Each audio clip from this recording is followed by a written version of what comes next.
अस्सलाम वालेकुम। कब क्या हुआ के साथ मैं हूं शहजाद इकबाल। काबल में गुज़िश्ता रोज़ जो हुआ बहुत अफसोसनाक हुआ और काबल धमाके इस खित्ते और ख़ासकर पाकिस्तान की सिक्योरिटी के लिए गेम चेंजर साबित हो सकते हैं। और मैं अपने ब्लॉग में जिस खदशे का इजहार कर रहा था कि इनकला से पहले कुछ शरारत हो सकती है, 26 अगस्त को काबल एयरपोर्ट पर खुदकुश हमले की सूरत में वो शरारत हो गई। शरारत का मतलब यहाँ पर साजिश लिया जाए। हम देख रहे थे कि गुज़िश्ता कुछ रोज़ से अमरीकी और मगरबी ममालिक की तरफ से अपने शहरियों को काबुल एयरपोर्ट से दूर रहने की हिदायत की जा रही थी क्योंकि दहशतगर्द हमले का ख़तरा था।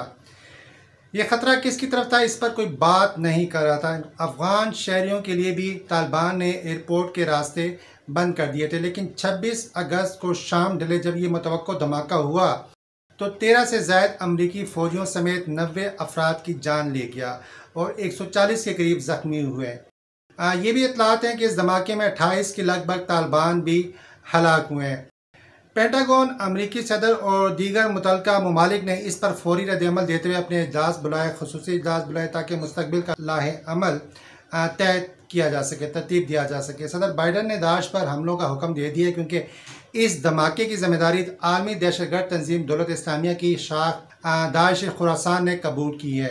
अमरीका पहले भी दाश की तरफ से मुतवक्को हमले का खदशे का इजहार कर चुका था। ये भी इतलात हैं कि दाश की सरबराह शेख अबू उमर खरासानी ने जो 15 अगस्त को काबल जेल में थे, तालिबान के कब्जे के दौरान मारे जा चुके हैं। ये वाक़या उस वक्त पेश आया जब तालिबान की आमद पर कैदी जेल से फरार हुए थे। इस दौरान सिक्योरिटी गार्ड और ड्रोन हमले में वो मारे गए थे।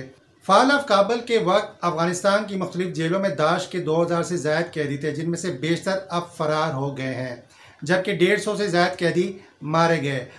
शेख अबू उमर खुरासानी की हलाकत की खबर पर तालिबान खामोश है। मामले की हसासियत और संगीन मुल्की सूरत के पेश नज़र तालिबान रहनुमा इस बारे में कोई बात और कोई बयान नहीं दे रहे।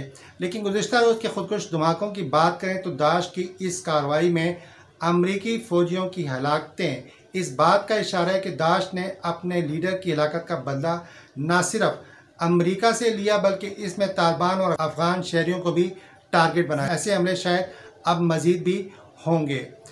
अमरीका ने 9/11 के वाक़े को बुनियाद बनाकर जिस तरह 20 साल तक अफ़गानिस्तान में फ़ौजी दरअंदाजी की और उस खित्ते को हर तरह का इंसानी और माली नुकसान पहुँचाया, अब काबुल एयरपोर्ट हमले ने अमरीका को अगली चाल चलने पर आमादा कर दिया। मैं यहाँ पर मजबूर का लफ्ज़ इस्तेमाल नहीं करूँगा क्योंकि ये सब US की स्ट्रेटजी का हिस्सा है।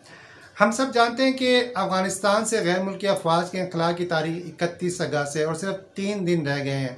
बज़ाहिर अमरीका इस पर अमल दरामद करने पर कारबंद नज़र आता है, लेकिन काबुल हमले के बाद जिम्मेदारों से निपटने के अमरीकी सदर के बयान ने सूरत हाल को एक नया रुख दे दिया है।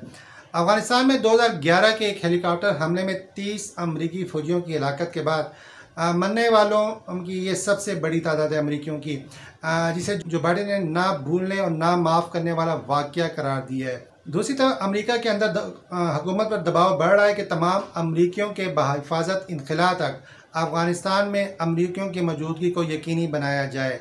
अमरीका ने तालिबान को अमरीकियों, ग्रीन कार्ड होल्डर और अपने अफ़गान इत्तेहादियों की एक फहरिस्त फ्राहम कर दी ताकि उन्हें एयरपोर्ट तक रसाई दी जा सके। इस मामले में उनके तालिबान पर शुकूक व शुबहात भी बढ़ते जा रहे हैं क्योंकि एयरपोर्ट से बाहर की सिक्योरिटी तालिबान की जिम्मेदारी थी और है भी, जबकि तालिबान हुनरमंद अफ़गान बाशिंदों के इनखला पर पाबंदी लगाने का ऐलान कर चुके हैं।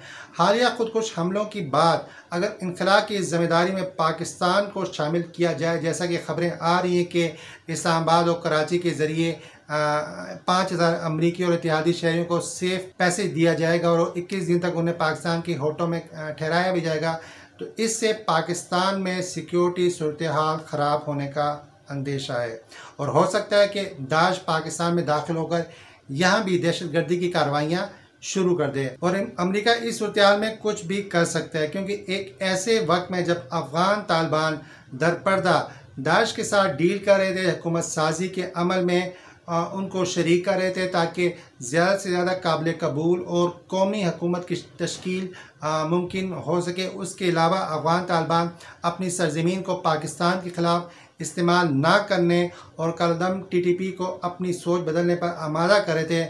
वहाँ ऐसे वक्त में खुदकुश धमाकों का होना ये ज़ाहिर कर रहा है कि अफ़गानिस्तान बदस्तूर, बदअमनी और अबतरी का शिकार रहेगा और इसकी आग हमसाया ममालिक में भी फैल सकती है, क्योंकि 9/11 वाक़े के तसलसल में ही बाज़ ताकतों का मफाद है, उनका फ़ायदा है। अब तक के लिए इतना ही।